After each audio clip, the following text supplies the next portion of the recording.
네, 우리는 성경 안에서 하나님으로부터 축복을 받은 많은 성경 인물들을 볼 수 있습니다.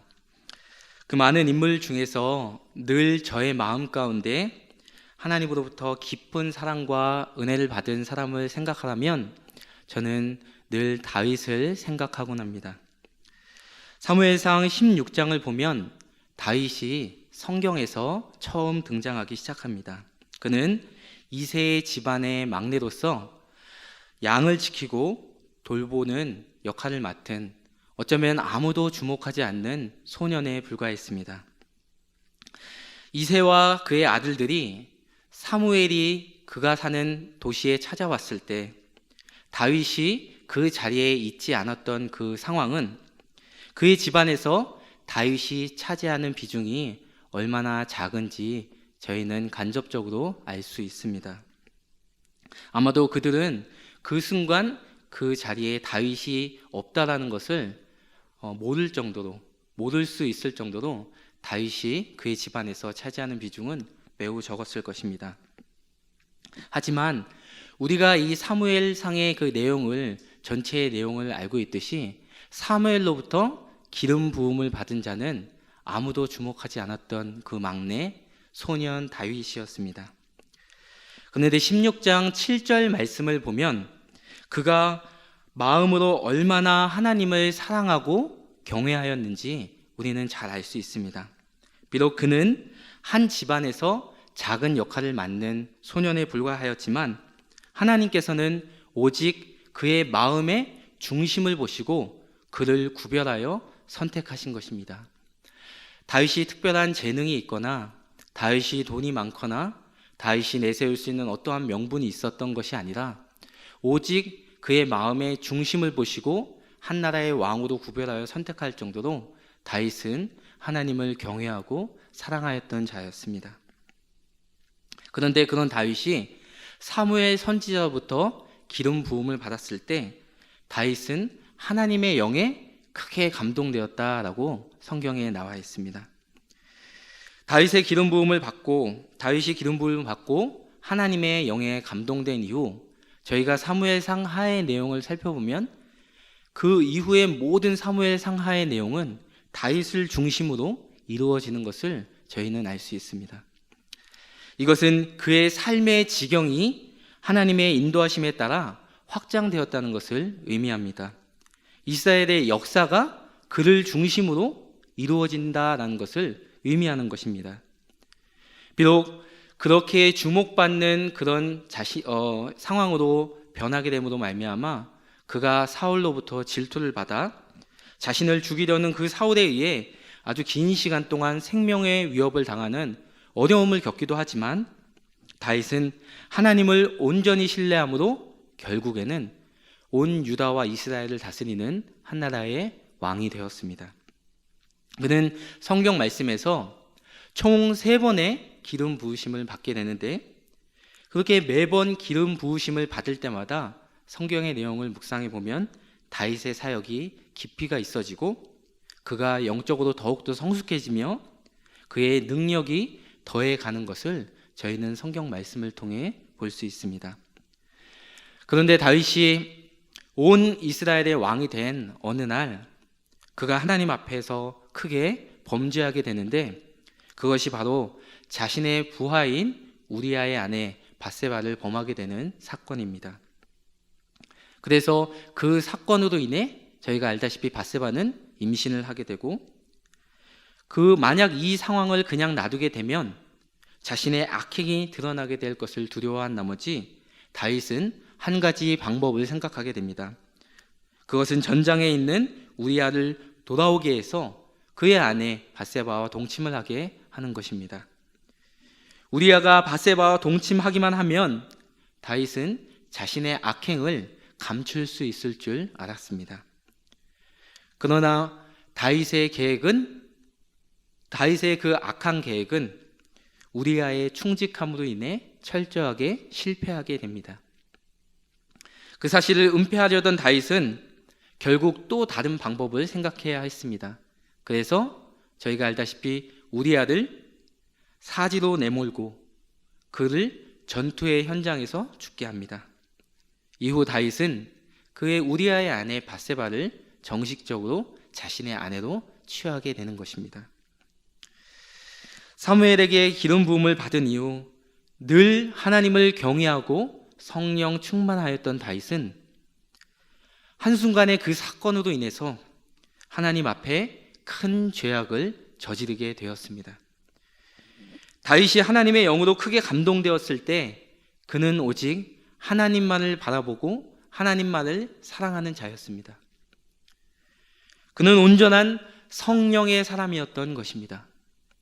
하지만 그의 상황이 편해지고 자신의 높은 위치에서 자신의 환경을 내려보기 시작했을 때 그의 마음속에서 성령님이 내주하시는 자리는 사라지게 되고 성적인 유혹을 이기지 못하는 세속적인 자아만이 남아있게 된 것입니다.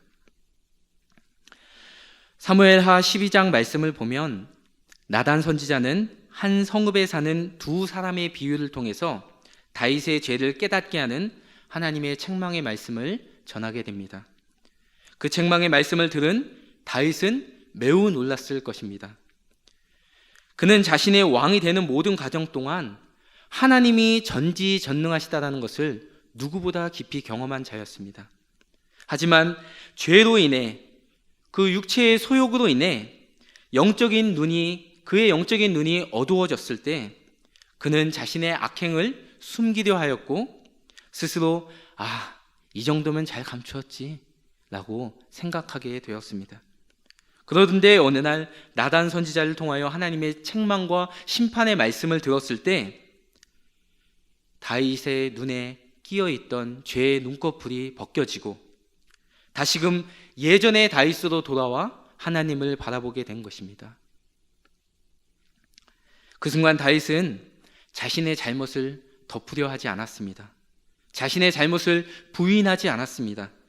오히려 그는 자신이 여호와 하나님께 범죄하였음을 솔직하게 고백합니다.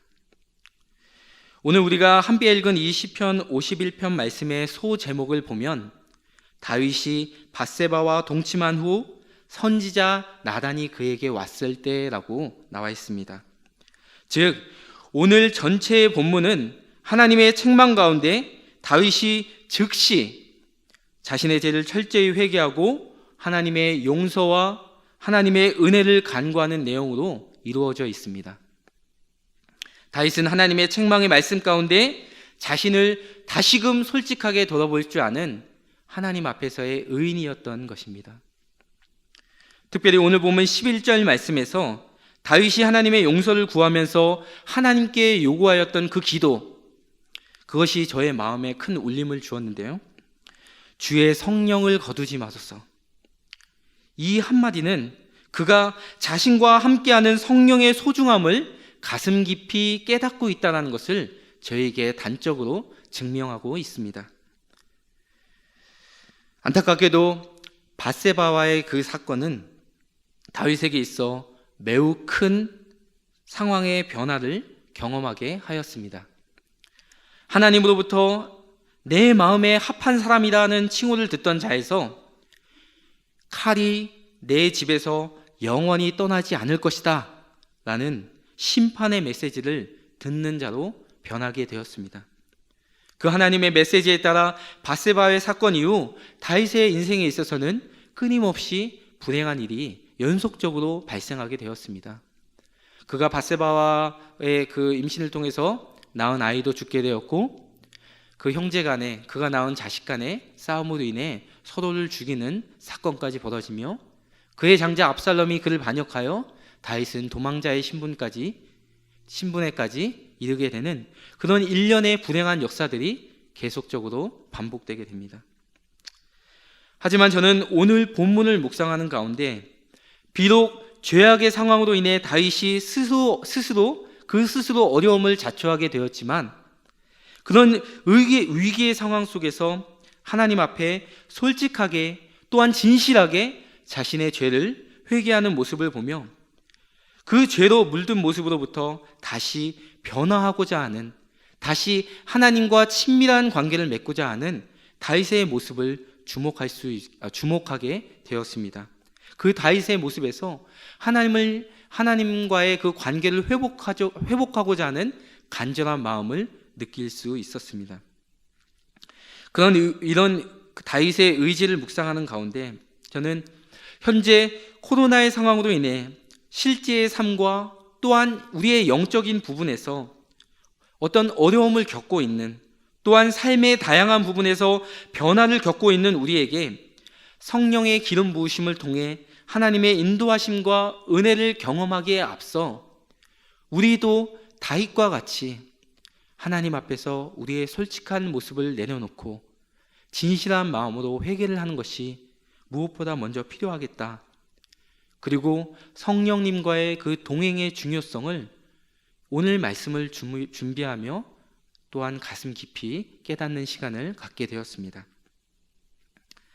그래서 저는 성령의 기름 부으심이란 주제를 가지고 이번 주 또한 창립 예배를 또한 우리 맞이하면서 어떠한 말씀을 준비할까? 우리가 성령의 기름 부으심을 받으면 무엇을 할 수 있습니다. 이것을 이길 수 있습니다. 이것을 할 수 있습니다. 우리는 승리할 것입니다. 라는 이런 말씀을 하기에 앞서 우리 자신을 돌아보며 우리의 마음의 그릇을 깨끗하게 하는, 그리하여 성령님이 다시금 우리 안에서 충만하게 역사할 수 있는 성령의 장을 마련하는 것이 무엇보다 중요하다라는 마음을 보며 다윗이 회개하는 오늘 본문의 말씀을 통해 성령님과의 동행의 제목으로 받은 말씀의 은혜를 나누고자 합니다. 그럼 과연 성령님과의 그 동행을 통하여 성령님은 저희의 인생 가운데 어떻게 역사하여 주실까요? 첫 번째는 성령님은 우리를 정결할 수 있도록 도우시는 분이십니다. 다시 말씀드리면 성령님은 우리를 정결할 수 있도록 도우시는 분이시라는 것입니다. 저는 오늘 말씀을 묵상하면서 다윗이 자신의 범죄함 앞에 얼마나 철저하게 회개하고 있는지에 대해서 느낄 수 있게 되었습니다. 우리가 오늘 읽은 총 11절의 말씀 가운데 자신의 죄에 대하여 다윗은 총 11번이나 언급하고 있습니다.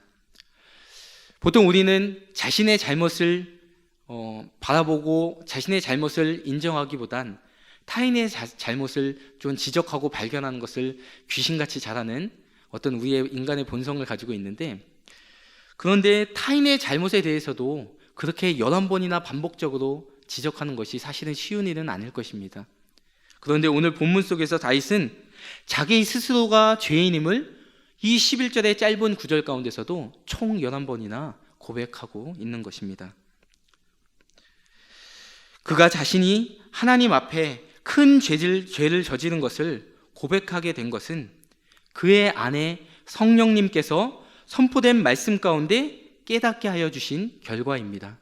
나단 선지자를 통하여 선포된 메시지 가운데 깨닫게 하여 주신 결과입니다. 그가 안목의 정욕에 사로잡혀 있을 때 들리지 않았던 음성이었습니다. 저는 성령의 음성을 듣고 자신의 죄의 실체에 대해 돌아보게 된 이 다윗의 모습을 보며 우리를 정결하도록 도우시는 성령 하나님의 역사하심에 대해서 묵상하게 되었습니다.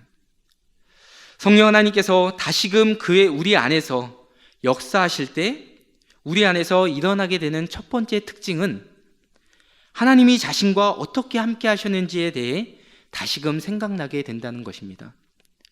성령님이 다시금 우리 안에서 역사하기 시작할 때 하나님이 나와 이렇게 함께 하셨지에 대해서 다시금 깨닫게 된다는 것입니다. 저희는 종종 한 사람이 죽을 뻔한 위기의 순간을 겪게 되면 그동안 살아온 인생이 어떻게 지나간다? 어떻게 막 뭐와 같이 지나간다? 막 인생의 파노라마와 같이 지나간다라는 어떤 사람들의 어떤 간증이나 어떤 얘기를 들을 때가 있습니다. 어떤 파노라마 같이 쫙다다다닥 펼쳐진다라고 이렇게 얘기를 들을 때가 있는데요. 저는 다윗이 나단 선지자로부터 하나님의 책망의 말씀을 들었을 때 다윗이 그런 심정이 아니었을까라고 생각을 하게 되었습니다. 1절 말씀을 보면 우리 한번 1절 말씀을 한번 다시 읽기 원하는데요. 우리 한번 읽어보겠습니다. 시작. 하나님이여 주의 인자를 따라 내게 은혜를 베푸시며 주의 많은 긍휼을 따라 내 죄악을 지워 주소서. 다윗에게 있어서 하나님은 어떠한 분이셨습니까? 하나님은 인자하신 하나님이셨습니다. 다윗에게 있어 하나님은 어떠한 하나님이셨나요? 은혜를 베푸시고 긍휼이 많으신 하나님이셨습니다. 그가 어린 시절 양을 칠 때 맹수의 위협 속에서도 용맹하게 자신의 양을 지킬 수 있도록 하셨습니다. 골리앗과의 싸움 속에서도 승리를 거머쥘 수 있게 하셨습니다. 사울이 자신의 생명을 위협하는 긴 시간 속에서도 그의 간절한 부르짖음을 들어주셨던 그런 하나님이셨습니다. 비록 다윗은 잠시 동안 그의 영안이 어두워져 육체의 소욕을 따라 하나님 앞에 범죄하게 되었지만 책망하시는 하나님의 말씀이 들어왔을 때 그의 안에 내주하시는 성령님께서 다윗으로 하여금 그의 인생을 파노라마와 같이 한눈에 보게 하시며 하나님이 자신의 인생 속에서 어떠한 분이신지, 하나님이 자신의 인생 속에서 어떻게 함께 하셨는지에 대해서 다시금 분명히 깨달을 수 있도록 하신 것입니다. 저는 하나의 영화처럼 흘러가는 하나님과의 그 동행의 기억들을 되돌아보며 다윗이 얼마나 통곡하며 자신의 죄를 자복하였을까?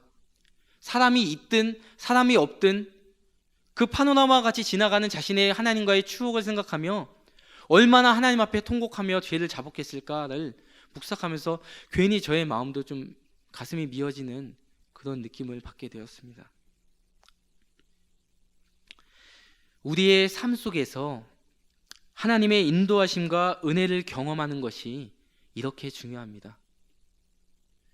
모닥불을 피울 때 장작을 많이 쌓게 되면 더 큰 불, 더 오래 피우는 불을 이룰 수 있듯이 성령 하나님을 통하여 우리의 죄를 회개할 때 하나님과 함께했던 그 아름다운 추억은 우리로 하여금 더욱더 강력하게, 더욱더 솔직하게, 더욱더 진실하게 하나님 앞에 자신의 죄를 회개할 수 있는 그 원동력이 되어질 것입니다. 그러면 성령 하나님께서 다시금 그의 안에서, 우리 안에서 역사를 시작하실 때 우리 안에서 일어나는 두 번째 특징은 무엇일까요? 그것은 오늘 본문을 통해서 제가 느낀 부분은 자신의 영적 실체를 바라보게 한다는 것입니다. 3절 말씀을 보면 다윗은 이렇게 말합니다. 무릇 나는 내 죄가를 아오니 내 죄가 항상 내 앞에 있나이다 라고 고백하고 있습니다. 다윗이 이 말은 자기의 모든 죄를 인정한다는 말입니다. 몇 년 전부터 한국에서는 매우 유행하고 있는 어떤 운동 아닌 좀 운동이 있는데요. 그것은 바로 미투 운동이라는 것입니다. 이것은 성폭행이나 성희롱을 과거에 자신이 당했던 성폭행이나 성폭력이나 성희롱을 SNS나 여론을 통하여 사회적으로 고발하는 그러한 일련의 사건입니다. 그것이 최근에는 이것이 학교 폭력으로까지 영역으로 확정되어서 최근에 많은 스포츠 스타들과 유명 연예인들이 좀 고초 아닌 고초를 치르고 있습니다. 물론 그 중에는 사실이 아닌 것도 있지만 또한 그 중에서 대부분은 그런 경험을, 그러한 고발을 받게 된 연예인들이나 운동선수들이 자신의 그 과거에 지른 죄악을, 잘못을 솔직하게 고백하는 사람이 있는 반면에 그것을 끝까지 부인하는, 그것이 자신의 예전에 자신이 저지른 일이 아니라고 부인하는 사람으로 또한 나뉘어지고 있습니다. 아마도 증거가 불충분할 것이다 라고 생각해서 모르쇠로 일관하는 경우도 있는 것입니다. 자신이 죄를 인정함으로 인해 그동안 쌓아올린 훌륭한 커리어가 무너지거나 단절되는 것을 두려워하는 심리가 그 안에 있는 것입니다. 근데 그러한 모습을 저희는 성경 속에서도 발견할 수 있습니다. 창세기 3장과 4장의 말씀을 보면 아담의 일가족이 하나님 앞에서 범죄하였음에도 불구하고 하나님의 말씀 앞에 온전히 회개하지 못하는 모습이 나옵니다. 먼저 3장 12절과 13절 말씀 함께 읽어보도록 하겠습니다.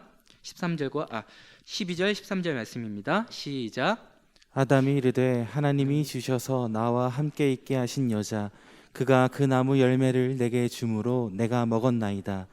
여호와 하나님이 여자에게 이르시되 내가 어찌하여 이렇게 하였느냐. 여자가 이르되 뱀이 나를 꿰므로 내가 먹었나이다. 아담과 하와가 이렇게 하나님께서 금지하신 나무 가시를 먹었음에도 불구하고 자기 자신의 죄를 회개하지 않습니다. 아담은 어떻습니까? 자신의 아내에게, 그리고 그 아내인 하와는 저 뱀이 저를 유혹해서 제가 나무 가시를 먹었어요 라고 하나님께 말을 합니다. 그렇다면 그들의 아들인 가인은 어떠한 모습일까요? 창세기 4장 9절 말씀 함께 읽어보도록 하겠습니다. 시작. 여호와께서 가인에게 이르시되 내 아우 아벨이 어디 있느냐. 그가 이르되 내가 알지 못하나이다. 내가 내 아우를 지키는 자이니까. 그는 자신의 동생을 질투한 나머지 자신의 아우를 쳐서 죽였음에도 불구하고 자신의 아우를 찾는 하나님의 말씀 가운데 정말 뻔뻔스럽게도 내가 알지 못하나이다.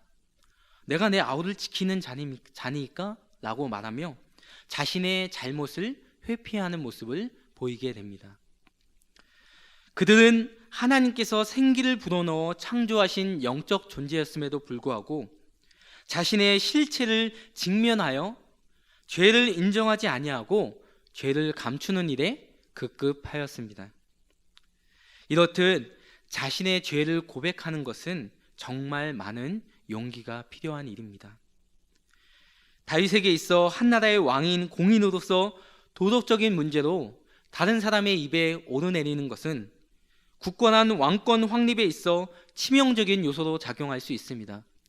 그것은 유명한 스포츠 스타나 연예인이 자신의 커리어가 단절되는 것을 두려워하는 것과 비슷하게 이미 한나라의 왕으로서 성공적인 커리어를 가지고 있던 다윗이 자신의 죄가 밝혀진다는 것을 알게 되었을 때 그 후 폭풍이 어떨까라는 것은 다윗 자신도 잘 알고 있었을 것입니다. 하지만 다윗은 나단 선지자의 책망의 말씀 가운데 그것을 밝히는 것을 두려워하지 않고 하나님 앞에 솔직하고 진실하게 고백하였던 것입니다. 그런 용기 있는 자였습니다. 성숙한 신앙을 가진 다윗이었습니다. 그것이 성령 하나님께서 그의 마음 가운데 다시금 역사하기 시작할 때 그의 안에 일어났던 사건이었습니다. 그렇다면 오늘 본문을 통해서 성령 하나님께서 다시금 그 다윗 안에서 역사를 시작하셨을 때 그 안에서 일어났던 세 번째 또한 특징은 또 무엇이겠습니까? 그것은 4절 본문을 보면 알 수 있는데요. 이것은 제가 읽어드리겠습니다. 내가 주께만 범죄하여 주의 목전에 악을 행하였사오니 주께서 말씀하실 때에 의로우시다 하고 주께서 심판하실 때에 순전하리이다. 아멘. 우리가 성령 하나님께서 다윗 안에서 그의 역사를 시작하실 때에 그에게서 일어난 세 번째 특징은 바로 죄의 대가가 심판임을 명심하게 되었다라는 것입니다. 여기서 오늘 본문 4절 말씀에서 의로우시다라는 의미로 번역된 이 티츠타크의 원형, 이 채테크는 하나님의 속성으로 공평과 공의를 뜻합니다. 즉 이 의로우시다라는 것은 공평과 공의 이것을 말하고 있습니다. 그리고 순전하시다라고 번역된 티츠케는 본절에서 의롭다고 판단하다라고 사용되었습니다. 다윗은 나단 선지자를 통하여 하나님께 책망과 죄의 대가를 치르는 것에 대한 말씀을 들었을 때 너는 이런 죄를 치르게 될 것이다 라는 말씀을 들었을 때 성령의 조명하심으로 하나님의 그 말씀과 심판이 공의롭다, 하나님의 말씀이 정당하다라는 것을, 하나님의 심판이 정당하다라는 것을 인정하였습니다. 이것은 그가 하나님의 자신의 죄의 대가가 심판이다라는 것을 분명히 인정하고 그 하나님의 그 심판이 자신의 죄로 인한 것임을, 그것이 공정하고 정당한 것임을 그의 고백을 통해 인정하고 있는 것입니다.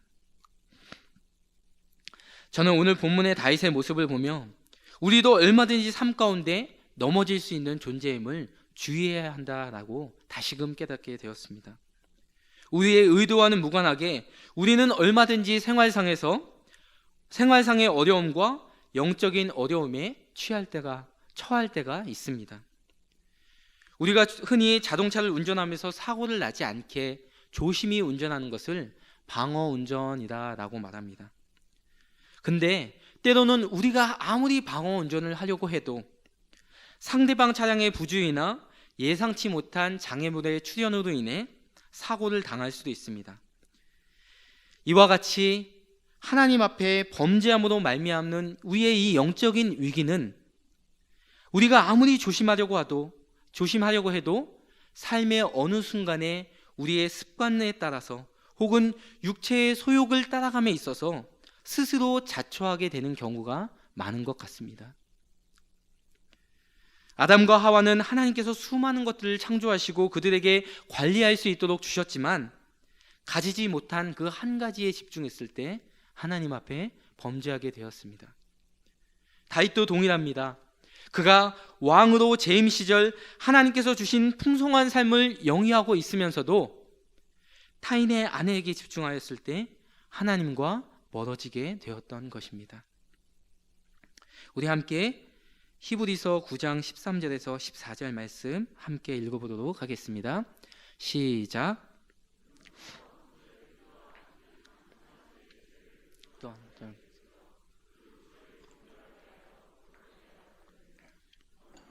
영원하신 흠없는 자기를 하나님께 드린 그리스도의 피가 어찌 너희 영심을 죽은 깨끗하고 살아계신 하나님을 섬기게 하지 못하겠느냐. 아멘. 그러므로 우리는 성령 하나님께서 우리 안에 내주하고 계심을 항상 기억하고 믿어야 합니다. 말씀과 기도 가운데 성령의 나침반을 따라가야 할 줄 믿습니다. 하나님의 계획이 나보다 크심을 인정하고 주님의 공급하심이 가장 좋은 것임을 신뢰해야 합니다. 또한 믿고 감사해야 합니다. 성령의 음성을 통해 하나님께서 멈추라고 하실 때 멈춘다면 우리는 정결한 삶을 살 수 있을 것입니다. 나와 함께 하시는 하나님의 그 은혜를 기억하시길 바랍니다. 자신의 영적인 실체를 바라보게 하신다면 그것을 온전히 직면할 수 있는 우리 성도님들 되시길 바랍니다. 죄의 대가가 심판임을 기억하시길 바랍니다. 하나님 앞에 이것들을 기억함으로 정결한 삶을 살아감을 통해서 올 한 해 우리 공동체에게 약속하신 성령의 기름 부으심을 온전히 경험하시는 우리 귀한 성도님들 되실 수 있기를 축복합니다. 오늘 말씀 또한 두 번째 말씀입니다. 성령 하나님께서 우리의 인생 가운데 역사하실 때 어떻게 우리에게 역사하여 주실까요? 성령님은 우리가 새로운 영적 존재가 되도록 도우십니다. 저는 20대 초반에 대학 학부 생활을 1년간 경험했습니다. 20살에 대학 갔으니 20살 그 한 해를 대학 학부의 생활을 잠깐 경험했습니다. 그리고 21살 나이에 군입대를 하였습니다. 군복무를 마치고 제대를 하였는데 시기가 맞지 않아 제대로 복학할 수 없었습니다. 한 10개월 정도 아르바이트를 하며 복학을 할지에 대해서 고민을 하다가 복학하는 것을 포기하고 계속 일을 하였습니다. 그 당시에 저를 기억하면 매일 힘들게 일하고 밤에 집에 돌아오고 또 아침에 일어나서 힘들게 일하고 밤에 돌아오고 그런 생활을 한 10개월 정도 반복하고 나니까 어느 순간에 좀 어지럽더라고요. 제가 어지러워요. 막 괜히 비틀거리고. 그래서 몸무게를 재보니까 11kg가 빠져 있더라고요. 근데 정말 충격적인 건 그 당시 제 몸무게가 63kg였다는 것입니다. 원래 몸무게가. 그러니까 11kg 빠졌으면 몇 킬로였을까요? 52kg. 어지러울만 했을 것 같죠? 그래서 그렇게 좀 힘든 생활을 좀 보내고 있었는데, 우연한 기회로 어머니를 통해 중국 서안이라는 곳에서 비즈니스 선교를 하시는 한 선교사님을 알게 되었습니다. 아무래도 어머니 입장에서는 한 집안의 장남인 아들이 꿈도 없이 비전도 없이 매일 밤 일만 하고 힘들게 사는 모습을 보면서 많이 안타까우셨는지 그 선교사님을 통해 혹시 중국 유학을 가지 않을래? 라고 권유를 해주셨습니다. 마침 저도 무언가 그 변화에 대해서 좀 변화하고 싶다라는 것에 대해서 마음속에 갈망이 있었던 터라 저는 생각하지 못했던 중국 유학의 길을 오르게 되었습니다. 유학을 가서 현지에 딱 도착하였는데 7월 한 30일 여름날 밤 10시 20분 정도 중국 공항에 도착하였습니다. 근데 중국어를 한마디도 못합니다.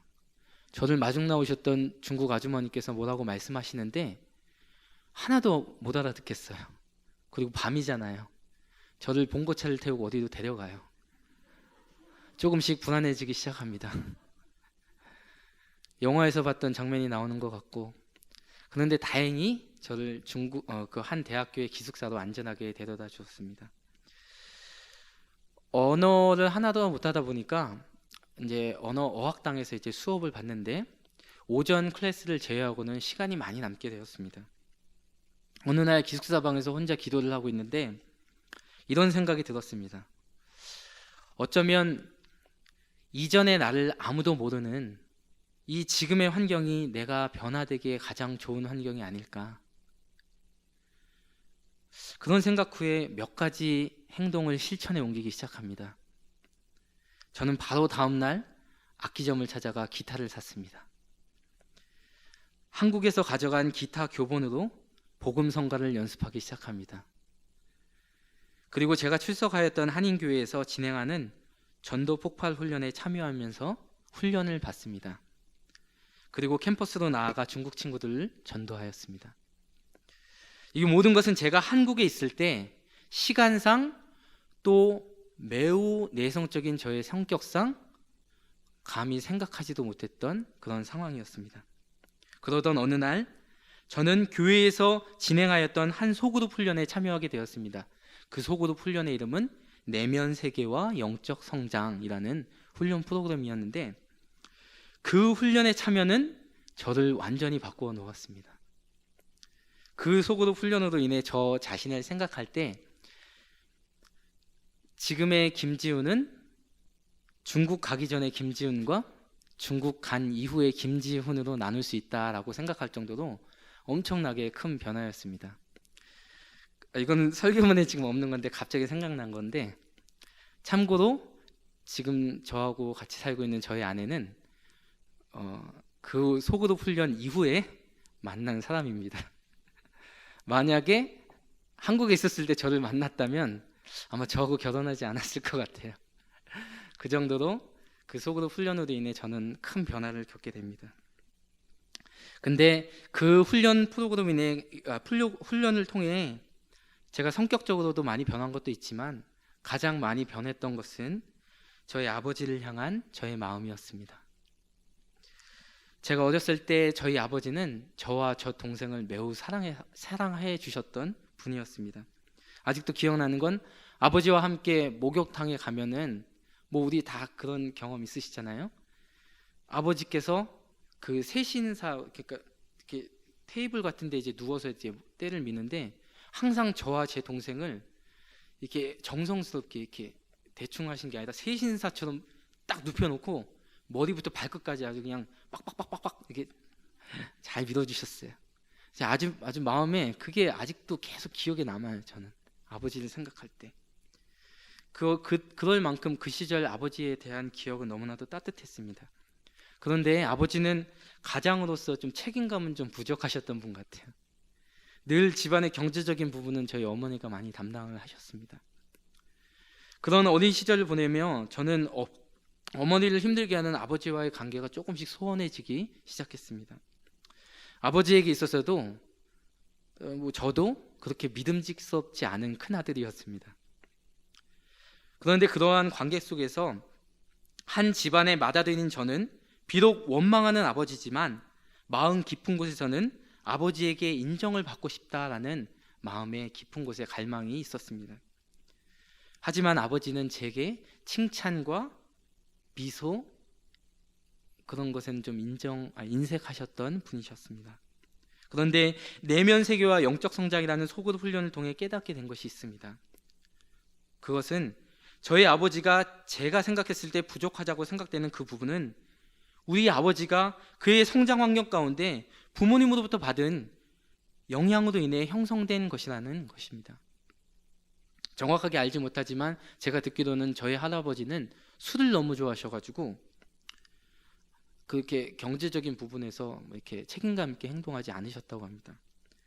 그리고 저희 아버지에게도 저희 아버지가 일남 4녀였는데 일남 4녀 중에 그 일남 그 되게 귀중한 그 독자였는데 그렇게 아버지에게 있어서도 기대감이 크셨는지 기대감이 큰 만큼 실망감도 크셨는지 아버지에게 칭찬과 어떤 그런 따뜻한 미소에 인색을 하셨다라고 해요.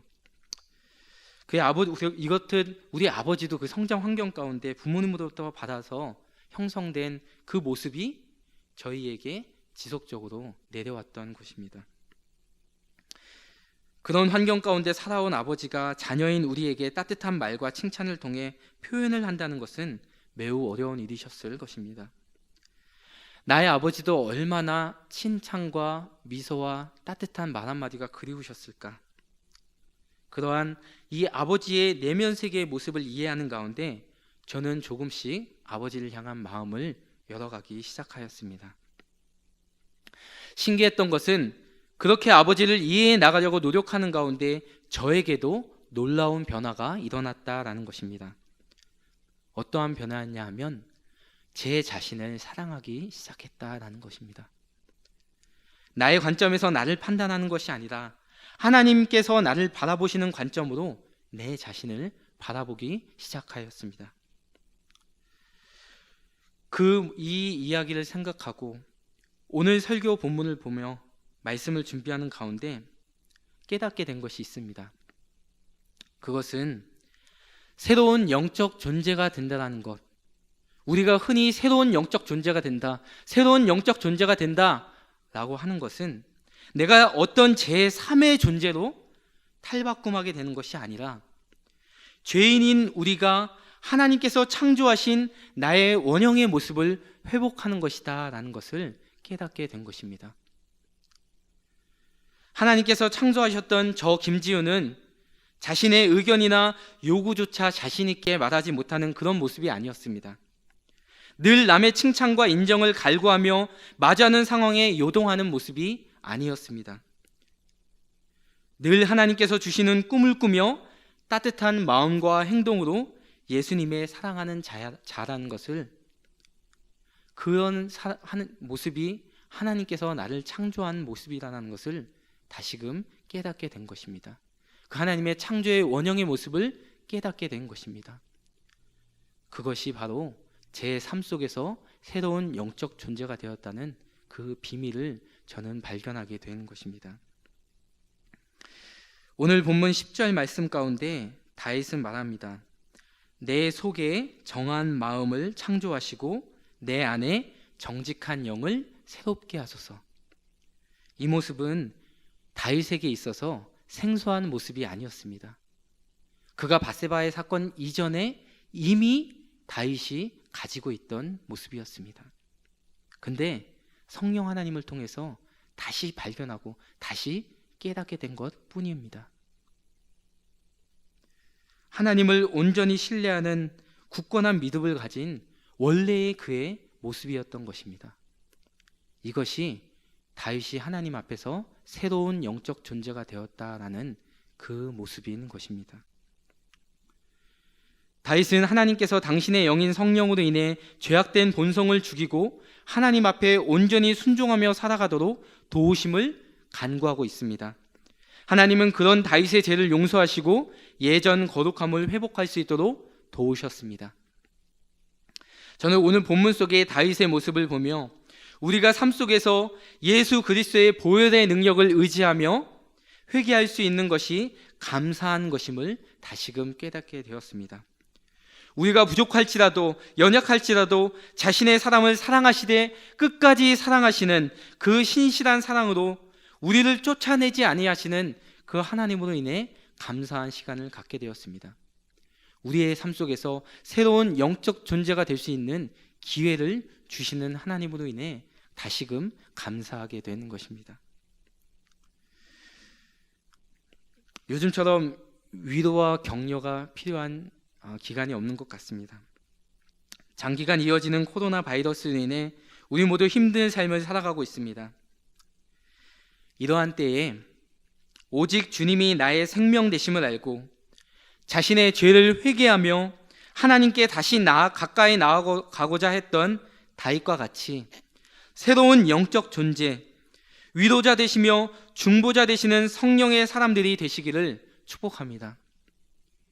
하나님께서는 그런 우리의 모습에 기름을 부으시며 위로와 돌파구가 필요한 이 시대에 우리로 하여금 정말 이 시대에 필요한 빛과 소금의 역할을 감당하게 하실 것입니다. 새로운 영적 존재가 될 수 있도록 하실 것입니다. 하나님과의 다시금 친밀한 관계를 회복하여 주실 것입니다. 그러한 성령의 사람, 새로운 영적 존재, 하나님께서 귀하게 사용하시는 그러한 성령의 사람들이 모두 되실 수 있기를 간절히 축복합니다.